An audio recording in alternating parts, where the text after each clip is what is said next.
Amigas y amigos de Canal Universitario, tengan ustedes muy buenos días.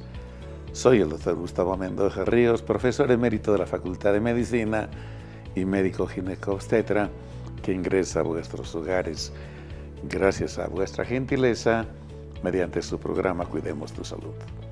Programa que además de emitirse por el canal, pueden encontrarlo en YouTube con el título de Cuidemos tu Salud y en Facebook como Facultad de Medicina OMS.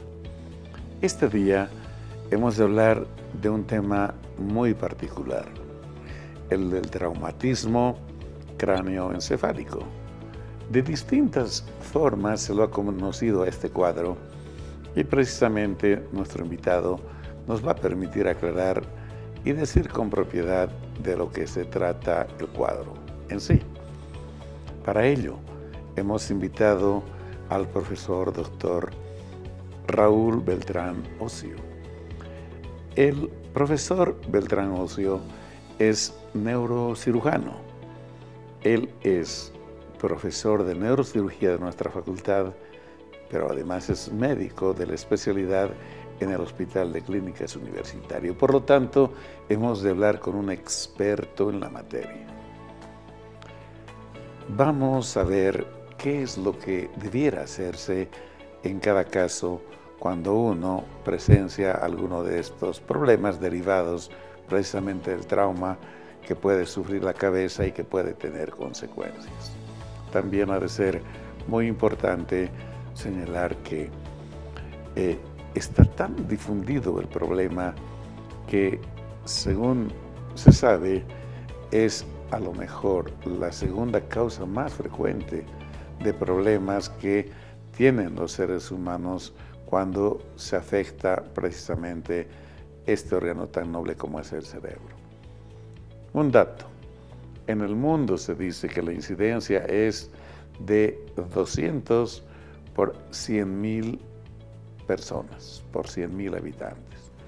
Más o menos uno cada 500 personas sufriría un problema de estos. La realidad nos dice que es muchísimo más frecuente y que tiene que ver sin duda con la educación, con el estilo de vida y sin lugar a duda con algunos hábitos y costumbres. Pero antes de entrar en el tema, permítanme solo un minuto de reflexión. Amigos, estamos consternados porque las expresiones de violencia que sufrimos cotidianamente parece que son cada vez peores. La gente dice que tiene que ver con la cultura de la gente, con su educación. Seguramente tienen mucha razón. Por eso me voy a permitir dirigirme a ustedes, a las familias, para que básicamente logremos inculcar y cultivar valores en la familia. Estos van a permitir que tengamos respeto por las personas, por los derechos de las personas y por la vida, que viene a ser el bien más importante que cualquier ser humano tiene. Erradiquemos la violencia absolutamente de todo lugar. Contribuyamos a ello. La violencia provoca más violencia. No enseñemos esto a nuestros hijos, a nuestros niños. Nos enseñan todos los días que no hay que respetar al prójimo. No ven los espectáculos bochornosos que se dan en niveles donde debieran estar gente muy educada, gente muy instruida, por ejemplo, haciendo leyes. Pero bueno, esperemos que también ellos reflexionen y eviten llegar a estos extremos. Podemos escudriñar todos los ámbitos. ¿Acaso no termina también siendo violencia el hecho de no respetar los semáforos? La gente está por cruzar y viene un vehículo casi siempre conocido por su actividad, que parecería que espera la luz roja para cruzar y romper la norma. Los transeúntes, los pasajeros del transporte público, no pueden llegar a la esquina, a la parada del bus. Tienen que separar a media cuadra o bajar donde les parezca. Esto genera violencia. Amigos, está en nuestras manos. Podemos ser mejores. Dicho esto, permítanme ir al sector. La Facultad de Medicina informa.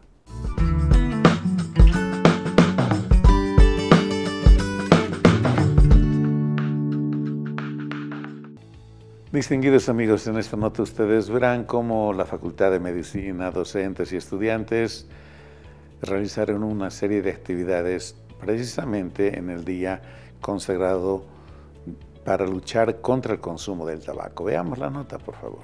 Interacción social por el Día Mundial sin Tabaco, junto a Medicina e Informática de la UMSA.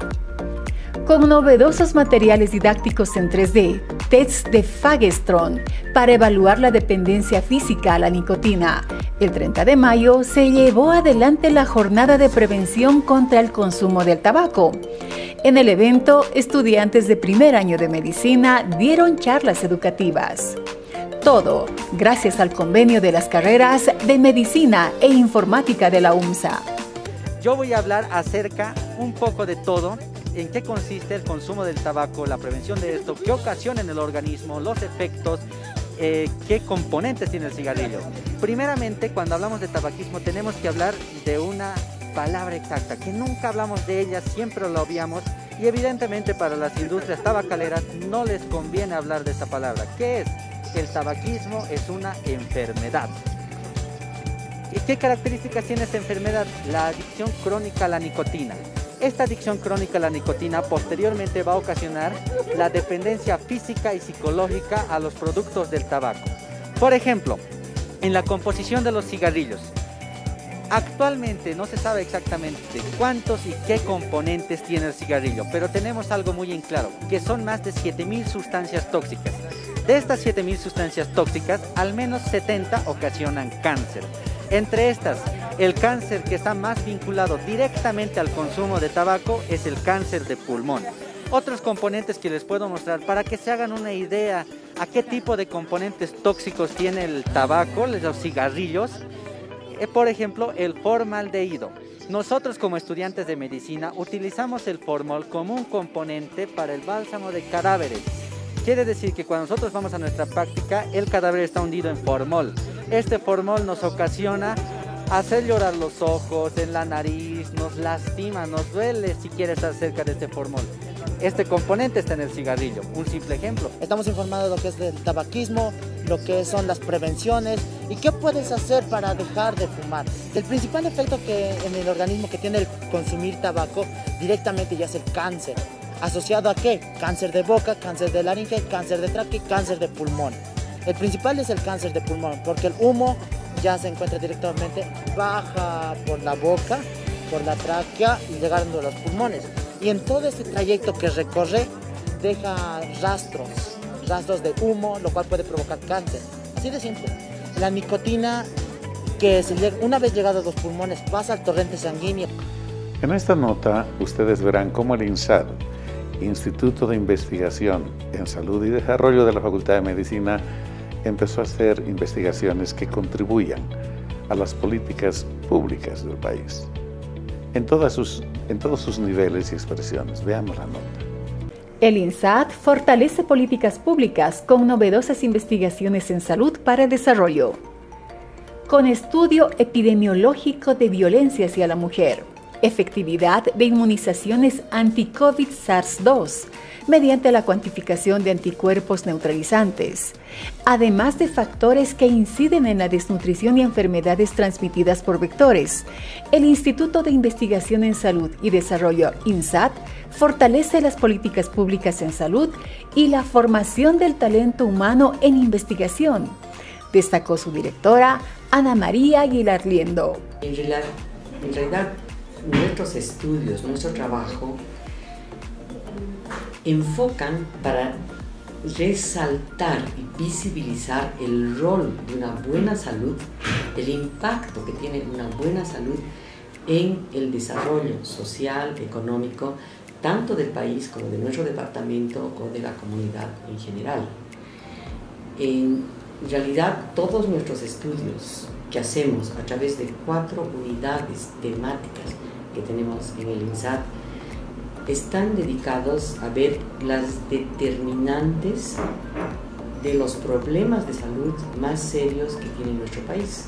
Estamos hablando así a rasgos generales, por ejemplo, el efecto que tiene la desnutrición infantil, la malnutrición, que en este momento está de epidemia, ¿no es cierto? Obesidad, sobrepeso, las enfermedades que están transmitidas por vectores, la violencia, las causas de la mortalidad en general, y estudiar eso a través de investigaciones que van a dar como resultado no solamente saber las causas de estos problemas, sino también las intervenciones más efectivas. Todo esto, una de las características nuestras es que el resultado de estas investigaciones va hacia las políticas públicas, a modificar las políticas públicas, a mejorar las políticas públicas, para que estas políticas puedan seleccionar intervenciones que sean efectivas en disminuir estas determinantes. Entonces, ese es el rol que hemos venido haciendo.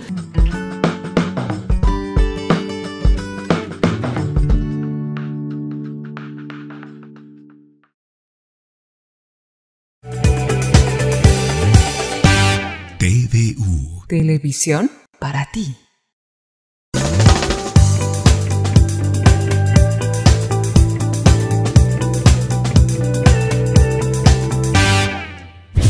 Amigas y amigos, como lo habíamos señalado precedentemente, está con nosotros nuestro invitado de hoy, el profesor Dr. Raúl Beltrán Ocio. El profesor Beltrán es profesor titular de la Facultad de Medicina.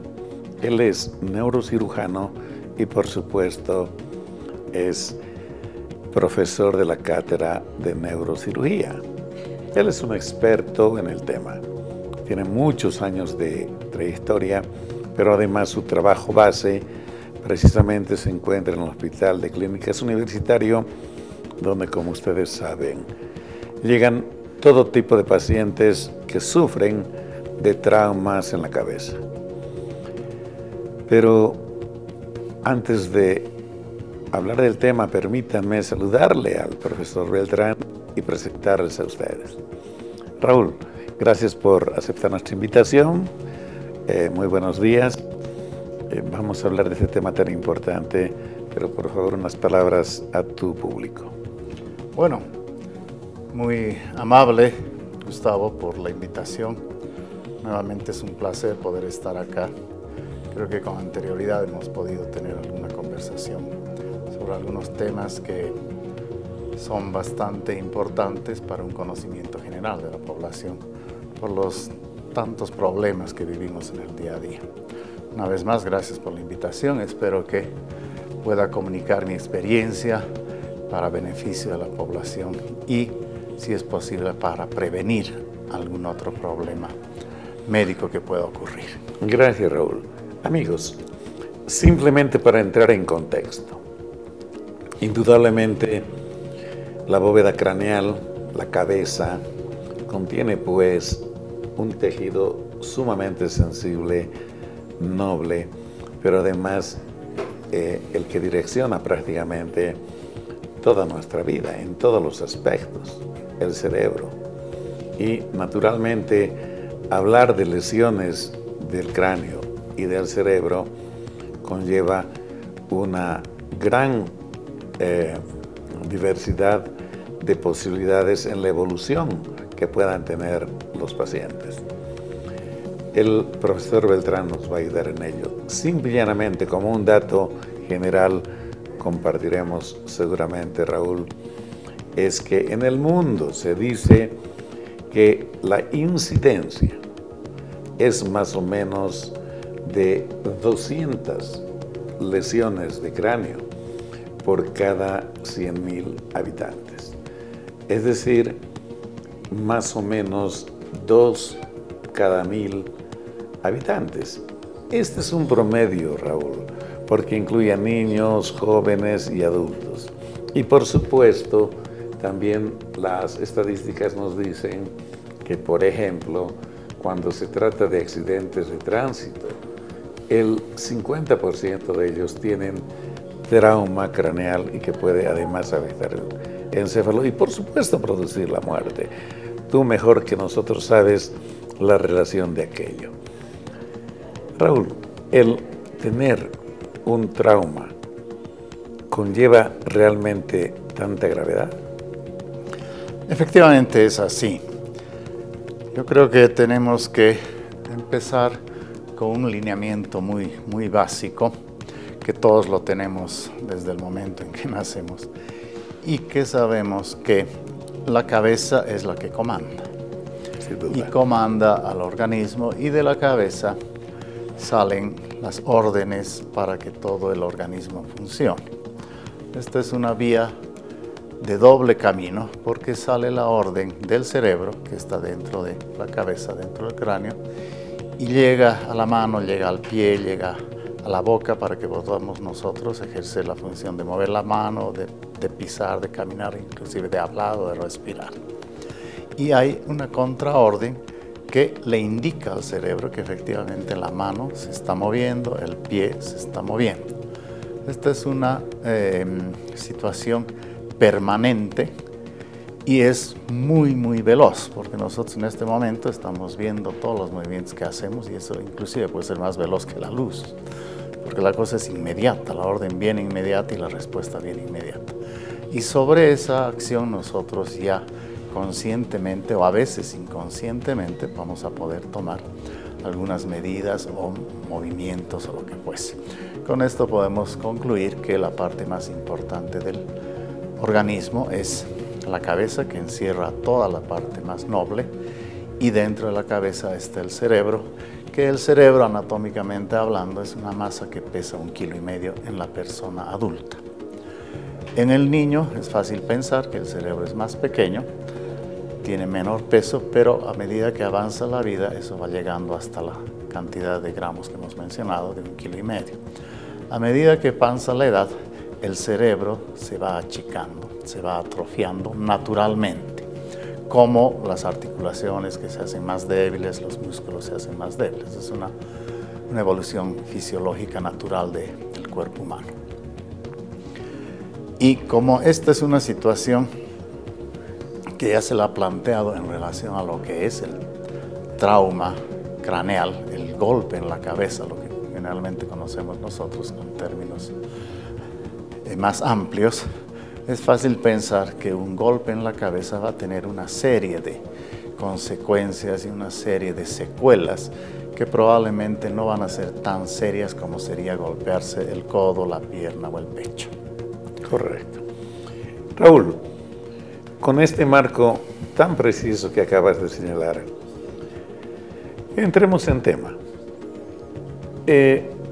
Vemos en la prensa, por otros medios, en algunos textos o revistas que no son precisamente de medicina, donde este trauma se lo suele denominar como traumatismo cráneoencefálico, como traumatismo encefalocraneano, como TEC, en fin, cada quien entiende a su modo.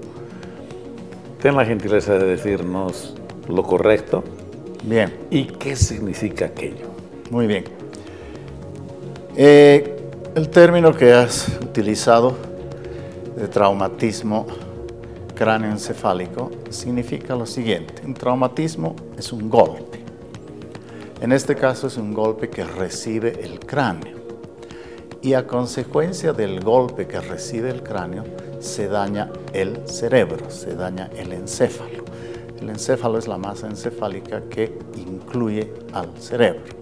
Y el cerebro es fácil imaginar que es la parte más importante. Podemos concluir que lo que primero sufre por un golpe es el hueso. En primer lugar, antes que el hueso, sufre la piel, que está cubriendo la cabeza. Ahí viene el corte, ahí viene el golpe. Y el cráneo responde a esa injuria, a ese trauma, de distintas formas. Y el golpe que recibe el cráneo va a influir en el cerebro. Y el cerebro se va a dañar de acuerdo a la cantidad de golpes a el objeto que ha sido el objeto que ha provocado el golpe. Y de ahí ya derivan una serie de actos. Hasta hace un tiempo atrás se mencionaba y todavía se sigue utilizando el término de traumatismo encefalocraneano, pero acá lo que podemos ver es que en este caso no es el encéfalo, no es el cerebro que sufre el golpe y después del golpe en el cerebro sufriría el cráneo. La figura es a la inversa. Gracias.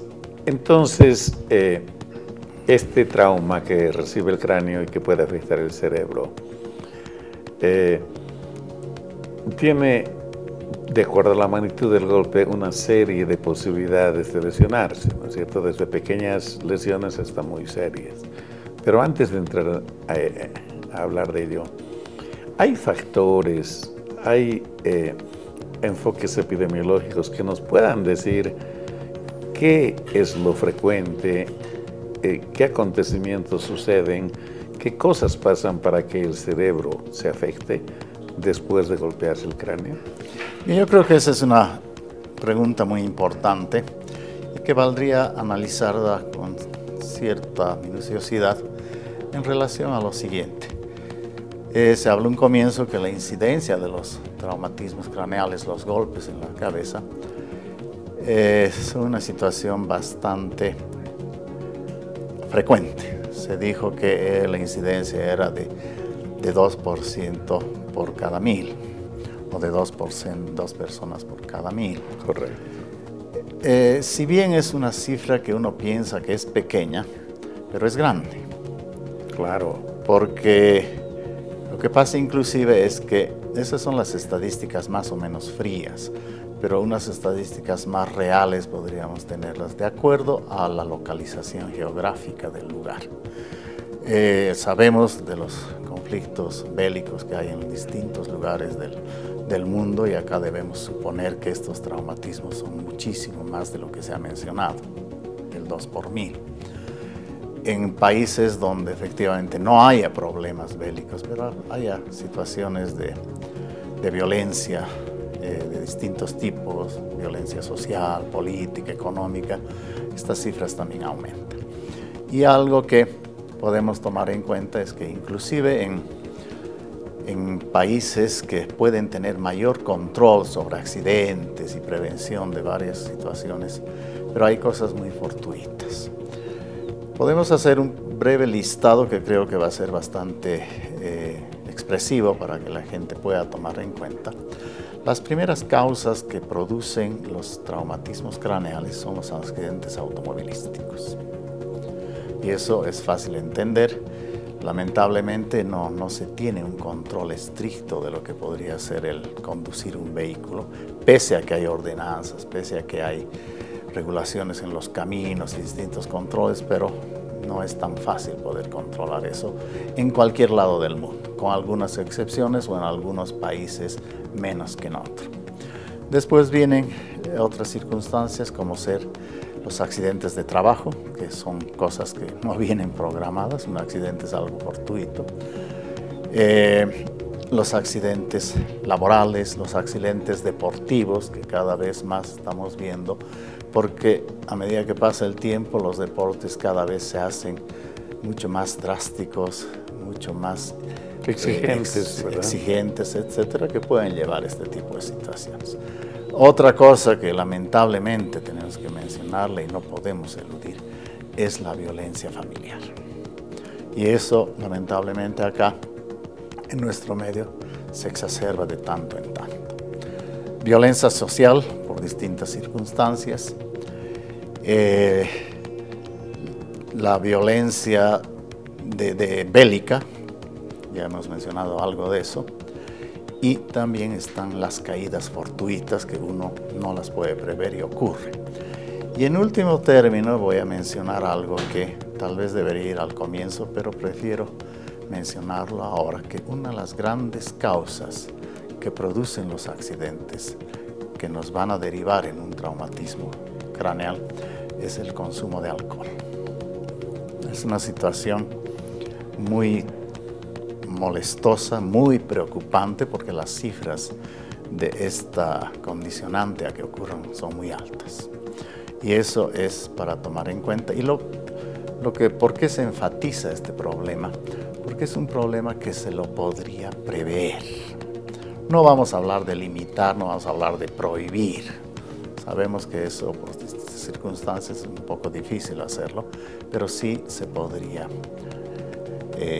evitar o disminuir. Y estos acápites que he mencionado, de las distintas causas o factores condicionantes y a veces determinantes que produzcan un trauma craneal, en último término, todos son revisables y son posibles de poderlos evitar. Y que llegaríamos a un tratamiento definitivo evitando que ocurran estas situaciones. Gracias. Yo creo que, amigos, es absolutamente claro el profesor Beltrán. Hay que ser enfáticos. Ya el tránsito lo señaló. Más del 70% de los accidentes de tránsito están relacionados con el alcohol. Y los accidentes de tránsito así provocados siempre tienen víctimas fatales. Y si no lo son, quedan secueladas a veces para toda la vida. Creo que ese es un tema sumamente importante. El otro, indudablemente, el resto de las cosas, tiene que ver con la educación, sin duda, y con la cultura. Es impresionante cómo en nuestro país autoridades fueron detenidas en estado de ebriedad, pero además en otros casos provocando accidentes. Entonces es un hecho real, es incontrovertible. Lo demás pueden ser accidentes fortuitos, los pisos no están bien, se cae y se golpea a la gente la cabeza y puede tener severas lesiones, etc. Y creo que todo lo demás que señalaste encuadra perfectamente, no todo, pero las causas más frecuentes de accidentes o de problemas que pueden afectar el cráneo y el encéfalo. Amigos, hemos de seguir hablando del tema, ahora permítanme un pequeño corte.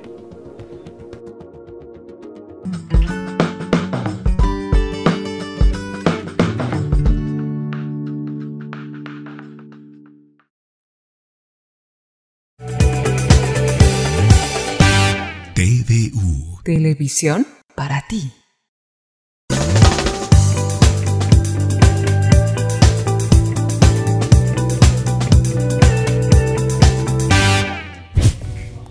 Raúl, dijiste al principio, de acuerdo a la magnitud del trauma, puede simplemente lesionarse la piel, el hueso, de forma muy drástica, y también el encéfalo. Entonces, hay clasificaciones, hay formas de tratar de dimensionar la magnitud del trauma. ¿Cómo tú podrías orientarnos esta gran diversidad de lesiones que pueden ocurrir con el cráneo y el encéfalo? Bien, ese es un punto bastante importante y es para tenerlo en cuenta. Podemos partir de un principio que todo va a depender del tipo de agresión que ha sufrido el cráneo o la cabeza. ¿Qué objeto ha sido lo que ha contundido, lo que ha golpeado a la cabeza? La fuerza que se ejerció para producir ese golpe. Esos son factores que van a determinar el daño o el grado de daño que haya. Y podemos empezar diciendo que los golpes pequeños, hablando, podemos decir que un golpe en la cabeza puede producir ¿qué? Simplemente un corte en la piel de la cabeza. Y esto puede ser bastante impresionante porque la piel de la cabeza tiene mucha sangre, está con mucha irrigación. Entonces un pequeño corte puede producir un gran sangrado, que es lo que más va a impactar a la persona, al que sufre el golpe y las personas que están alrededor de la persona que sufrió el golpe. porque se baña de sangre, por así decirlo. Se baña de sangre la cara, la ropa, entonces el susto es grande porque la gente piensa se va a morir en este momento, hay que hacer algo. Y puede ser que sea una situación no tan crítica, no tan grave, porque el golpe no ha sido una cosa muy fuerte, simplemente ha cortado la cabeza, o puede no cortar la piel, pero producir que se forme un hematoma, lo que comúnmente llamamos como un chinchón en la piel de la cabeza, que puede o no puede tener mayores consecuencias. Yendo desde afuera hacia adentro, ¿qué otra lesión vamos a tener? Que sufra el cráneo. Y una de las formas en que sufre el cráneo y se daña el cráneo, que es el hueso, que es una instancia dura que protege al cerebro, es que se fracture, que se rompe el hueso. Y por supuesto es fácil imaginar que mientras más fuerte sea el golpe, el daño va a ser mayor en el cráneo y la fractura del cráneo va a ser grande. Va a depender mucho del tipo de objeto contundente. Si tenemos un golpe en la cabeza con un objeto plano, como puede ser una tabla, una puerta que se le cae a uno encima, el tamaño del objeto contundente es amplio. Entonces no va a provocar un gran daño en la cabeza, a no ser que sea una pieza que caiga de mucha altura, que eso ya lo vamos a analizar un poquito más. Con más detenimiento podemos ver eso. Pero si es un objeto no tan amplio como puede ser una puerta, sino más bien es un objeto que sea más romo, como ser una piedra, un martillo, porque martillazos son una situación frecuente de agresión. Correcto. El golpe es más pequeño, el contacto entre el efecto que es la piedra o el martillo, al golpear el cráneo, el efecto es de menor tamaño, pero la fuerza ha sido mayor. Eso va a producir una fractura que va a provocar un hundimiento. Se va a fracturar el cráneo en varios pedazos y se va a hundir, queriendo penetrar hacia el cerebro. Y podemos tener otros objetos más pequeños, como ser los proyectiles o una bala. Una bala es un objeto muy pequeño, de 1 o 2 centímetros de longitud, que es una cosa pequeña, pero la velocidad con que penetra un proyectil al cerebro va a provocar un pequeño orificio en la piel, del tamaño del diámetro del proyectil, que es pequeña. Puede no provocar gran sangrado en la piel, por un lado. Y por el otro lado, ¿qué es lo que va a pasar? Es que el efecto del proyectil, que al ser disparado adquiere mucha velocidad y adquiere mayor temperatura. Y eso podríamos imaginar y suponer que al adquirir mayor temperatura podría quemar esa piel por donde ha ingresado el proyectil y evitar que haya un gran sangrado, ¿no? Y después ese proyectil perfora también el hueso, pero no perfora en una extensión muy grande. Va a perforar más o menos del mismo diámetro del proyectil o un poco más. Pero ¿qué va a pasar con eso? Por la fuerza va a entrar hasta el cerebro. Y al cerebro sí lo va a destrozar. Entonces esa es una situación bastante especial en relación a el tamaño y la velocidad que tenga el objeto que ha producido el trauma. Ahora, Raúl, lo de la piel está comprendido, lo del hueso también, se hunde, se fractura, etc. El cerebro, ¿qué tipo de lesiones puede tener? Pueden, por ejemplo, provocarse distintos tipos de hemorragia. Puede perderse sustancia noble, el cerebro mismo, ¿no es cierto? El seso, en fin, ¿qué cosas pueden pasar? Acá yo creo que sería pertinente explicar una situación que tal vez no la podamos comprender así a primera vista, pero acá hay dos factores que tienen mucho que ver, que son la velocidad con la que una persona sufre el golpe. ¿A qué me refiero a esto? El cerebro dijimos que tiene un peso de 1,5 kilos en una persona de edad media. Y si esa persona está caminando y sufre un golpe contra una rama de un árbol, un poste, alguna cosa, a la velocidad que camina, velocidad normal, que son 100 metros por minuto, una cuadra, el golpe que va a recibir no es tan dañino. sea, lo puede soportar. Bueno, se golpeó, va a haber dolor de cabeza, una serie de cosas, pero no va a producir tanto problema. Pero, ¿qué va a pasar si esa persona está corriendo? El cerebro va a adquirir un peso.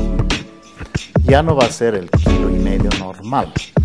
Ese es su cerebro, por la velocidad que ha tomado la persona, puede llegar a pesar 3 kilos. Y si es más veloz, 5 kilos. Y si está yendo en una bicicleta, está yendo en una motocicleta, donde la velocidad ya van a ser 50, 100 kilómetros por hora, ese su cerebro va a llegar a pesar unos 20 kilos, 30 kilos. Y sufrir un golpe con un peso de 30, 40 kilos, por supuesto es fácil imaginar que el destrozo va a ser mucho más grande en relación a la velocidad que uno adquiere, ir más rápido. Y otra cosa para tener en cuenta también es la altura. Una persona que cae de 1 metro o de medio metro, dependiendo cómo caiga, golpeando la cabeza, por supuesto, el golpe no va a ser tan severo comparado de una persona que caiga de 3 metros o de 50 metros porque ha sufrido un embarrancamiento. A mayor altura, por supuesto, ese cerebro también aumenta por la velocidad de caída. Y caer con 1,5 kilos no es lo mismo que caer con un peso adquirido de, digamos, de 50 kilos. Entonces es fácil imaginar que por la velocidad y por la altura, metros de caída, el cerebro va a sufrir mayor destrozo y mayor daño. Yo creo que esto era muy importante aclarar, Raúl, porque no todos los traumas entonces son iguales. Esta es la razón, amigos, por la que, por ejemplo, los accidentes de motociclistas, cuando se impulsan violentamente hacia adelante por efecto de un choque y golpean la cabeza, frecuentemente son fatales o con graves consecuencias, ¿no es cierto? A diferencia de lo que puede acontecer en otras circunstancias. De acuerdo a esta magnitud, entonces, Raúl, ¿qué síntomas, qué se espera que el paciente pueda sufrir? Bien, todo va a depender de los 2 factores que hemos analizado. Otro factor importante es el tipo de objeto que golpea el cráneo. ¿Qué es lo que va a dar esto dependiendo del golpe? Lo primero que va a producirse es un dolor de cabeza.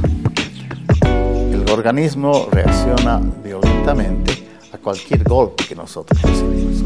Se golpea el codo y lo primero que pasa es dolor en el codo, en cualquier parte del organismo. Y lo propio podemos decir que ocurre en el cráneo y en la cabeza. No es el hueso el que duele, claro, ¿no? La piel duele, porque el golpe en la piel, sabemos que una herida también nos duele. En el cerebro la figura cambia un poco. En líneas generales no es el cerebro el que sufre el dolor, sino es el cerebro que sufre las reacciones que ha tenido hacia el trauma. ¿Qué quiere decir esto? Que puede producir el golpe, puede producir un sangrado en el cerebro. Y el sangrado en el cerebro va a producir que el cerebro se hinche, se dematice. Eso sí nos va a causar dolor. Esa es la primera figura. Y después ya va a venir las otras cosas que van a causar distintos tipos de alteración neurológica dependiendo dónde ha sido la lesión, en qué lugar del cerebro ha sido la lesión, el tamaño de la hemorragia, que es lo que generalmente ocurre cuando se sufre un golpe en la cabeza. La cabeza está llena de arterias y de venas como para el cuerpo, pero un golpe puede romper esas arterias o esas venas y se produce un sangrado, que esa es la parte más crítica en un trauma craneal. El cerebro sufre por el sangrado, sufre porque se hincha por el golpe y otra serie más de reacciones que puede tener el cerebro, que inclusive puede provocar en algún momento situaciones donde no llegue sangre a ese cerebro porque el coágulo que está en el cerebro está evitando que entre en la sangre por las arterias o las venas normales. Pero además, Raúl, este hinchazón, este edema y la presencia de un sangrado, un hematoma, de hecho comprime al propio cerebro. Claro. Porque la caja craneal no se expande, ¿no es cierto?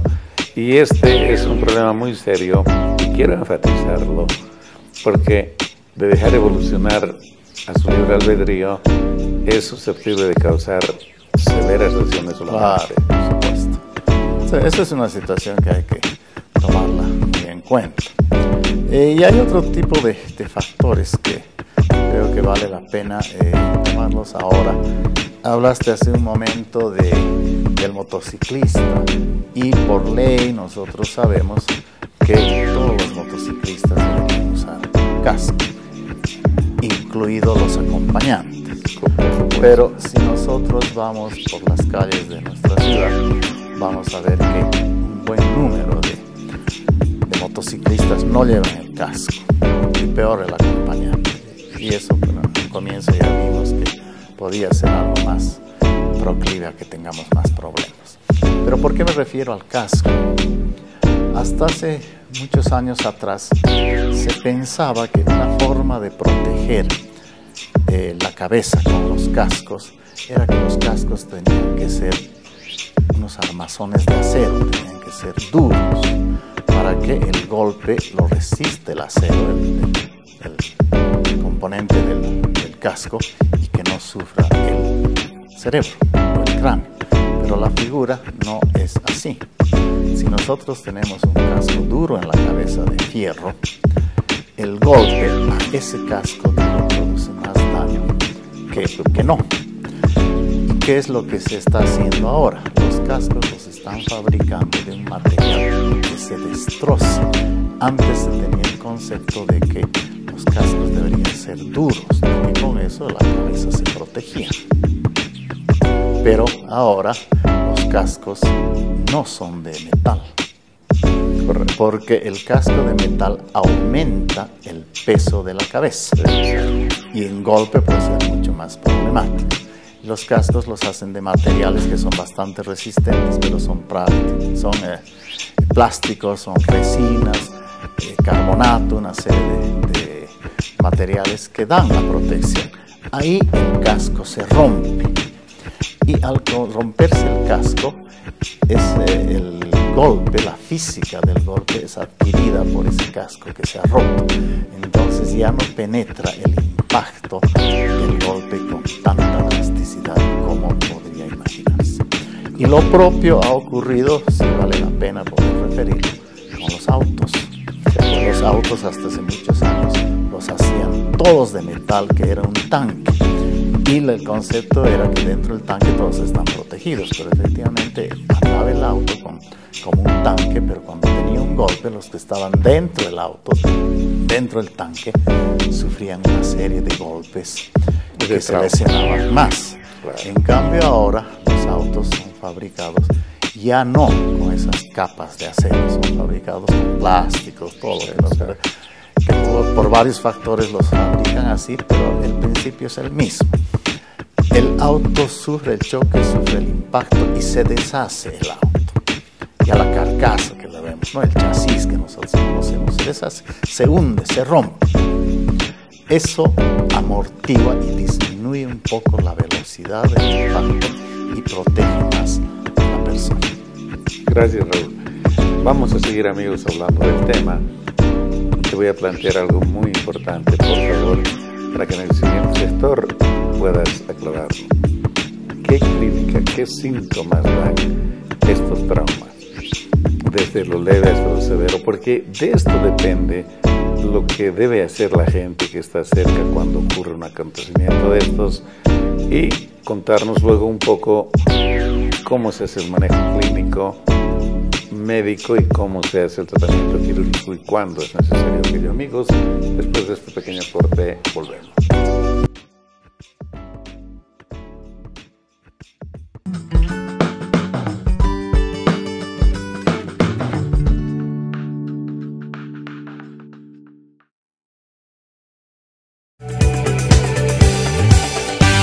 TVU. Televisión para ti.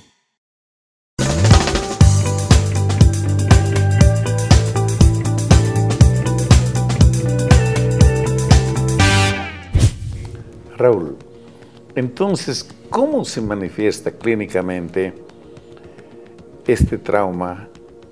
Seguramente hay relación con la severidad del mismo, para que nuestro distinguido público pueda entender qué es lo que se puede hacer en lo inmediato. Hay mucha gente que dice, llévenme a mi casa para decir algo, y a lo mejor es la peor conducta que se puede hacer cuando particularmente, por ejemplo, la gente perdió el conocimiento. Entonces, por favor, volvamos a la pregunta. ¿Qué signos, qué síntomas se valoran o qué es lo que hay que observar cuando hay un trauma como este? Bien, una de las cosas más importantes, y puede ser la que más temordea a las personas, es que posterior al golpe que ha recibido el individuo haya o no una pérdida de conciencia, que el individuo se desmaye posterior al golpe. Esto es muy importante para recordar. Un golpe en la cabeza que ha producido un desmayo significa que el cerebro ha sufrido. Ahí ya no interesa la herida en la piel, ya no interesa la fractura en el hueso, dependiendo, por supuesto, pero implica que ha venido ya un golpe en el cerebro. Por eso se desmayó la persona. Y aquí es muy importante saber el tiempo que la persona ha estado desmayada, porque un trauma craneal puede llevar al óbito inmediatamente, a que el paciente fallezca en forma súbita, porque eso es fácil entender que el trauma ha sido muy severo, muy agudo. Es importante en cualquier situación en la que uno vea, y esto nos va a ocurrir estando en la fiesta, estando en la carretera, una persona sufre el trauma, inmediatamente se desmaya y la gente se da cuenta de eso fácilmente, de que se desmayó. Acá viene una situación muy importante. Ese desmayo puede ser pasajero, puede ser de segundos o puede ser de minutos o puede ser más prolongado. Pero ese es un factor muy importante y muy determinante para el médico, para saber el grado de trauma, para saber el diagnóstico, para saber el tratamiento y el pronóstico inclusive. Mientras más duradero sea el desmayo, es fácil imaginar que la situación es mucho más grave. Ocurre que estas personas que se han desmayado recuperan la conciencia. Y es lo que siempre dicen, ¿dónde estoy? No se ubican, están confusos, confundidos. Otra cosa que va a pasar, dependiendo del grado, es que el paciente esté confundido. Quisiera, para aprovechar lo poquito que nos queda de tiempo, que nos digas qué recomendaciones darías tú. Una has hecho vital. Alguien que pierde la conciencia, que sufre un trauma con esa sintomatología que señalaste, debe ir al hospital o a la clínica o donde fuese, el centro de salud, e internarse, para que allí se valore y se pida lo que sea necesario. ¿Qué otras cosas nos puedes recomendar? Bien, volvemos a las circunstancias donde ha habido el trauma y ha habido ya la sospecha de la lesión. Lo primero, volver a recomendar que sea visto por un médico, y si es factible un médico especialista, por supuesto que la figura va a ser mucho más positiva. Pero cualquier médico está en capacidad como para tomar alguna decisión en relación a eso, hasta que pueda venir un especialista o hasta que esté en un centro más especializado. Recomendaciones. Habíamos mencionado casi al principio de la charla los factores y las causales que podían provocar esto. La recomendación es tomarlas en cuenta esas. Correcto. En primer lugar, yo vuelvo a insistir, el consumo de alcohol que hemos visto que produce muchos problemas en relación a los traumas, no porque sea la persona que ha tomado la que provoque no solamente el accidente, sino que puede ser un tercero que no tenía nada que ver en relación al alcohol, exacto, pero que por las circunstancias fortuitas sufrió lo que pasaba. Las recomendaciones más importantes son tomar las mayores precauciones que son previsibles. Podemos estar en una fiesta, se puede uno emocionar un poco más,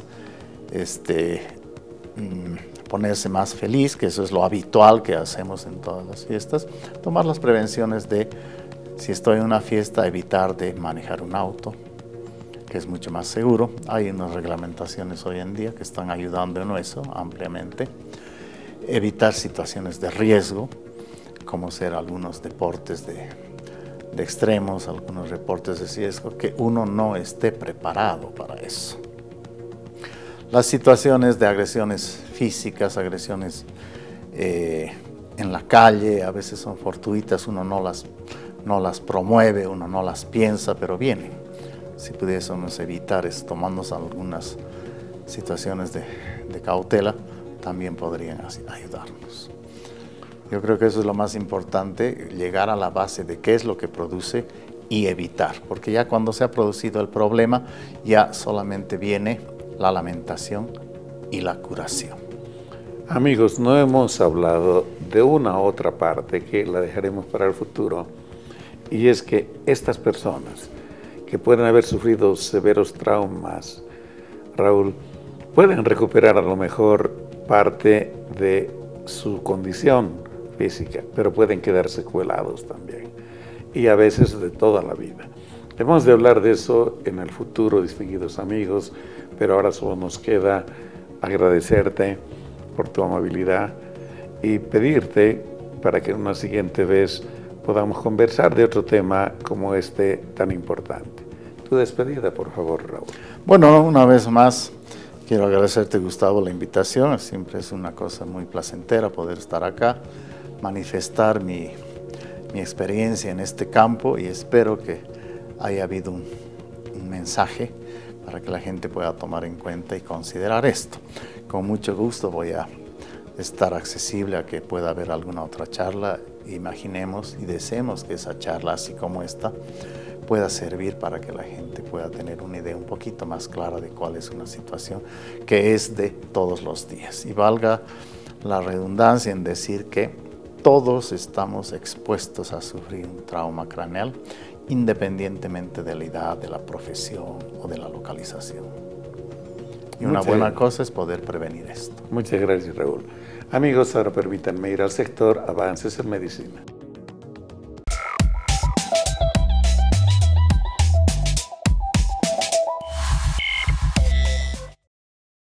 Este nuevo tratamiento el paciente lo recibe antes de ser operado. Consiste en combinar la quimioterapia que conocemos con inmunoterapia que estimule el sistema inmune para que sea nuestro propio cuerpo el que actúe contra las células cancerígenas. Yo creo que es un avance trascendente. Elimina de forma completa el tumor allí donde se encuentre. Cuando tú resecas el tumor ves que no hay nada de células tumorales. En casi un 37% de los casos se ha conseguido la desaparición del cáncer en comparación con el 6% que se ha visto al aplicar solo quimioterapia tras la cirugía. 20 hospitales españoles han participado en el estudio, 86 pacientes con la enfermedad en un estadio intermedio, operables pero con mal pronóstico. Es que me redujo el tumor muchísimo, casi la tercera parte, y a continuación pues ya me hicieron la operación. Con este nuevo tratamiento se consigue como mínimo que se reduzca el tumor en el 75% de los casos y hace operables tumores que antes no lo eran. En el estudio previo que está basado este estudio, nosotros hemos obtenido más del 80% de pacientes vivos a 2-3 años. Mi día a día es perfecto, como lo podía ser antes de todo este lío. Este tratamiento ya se ha aprobado en Estados Unidos. Su visto bueno en Europa, señalan, podría estar al caer. Distinguidos amigos, esto fue todo por hoy. Esperamos que la información en verdad sea de mucha utilidad, no solo para quienes están observándonos, sino para la familia. Cuidemos a los chicos, cuidemos a las personas mayores y cuidémonos nosotros también. Creo que prevenir es mucho mejor que curar. Y ahora que estamos prácticamente festejando una fiesta muy importante folclórica, les recomendamos que eviten consumir bebidas alcohólicas en exceso. Creo que el tema fue oportuno en el día de hoy y espero que sea suficientemente comprendido por ustedes y por toda la familia.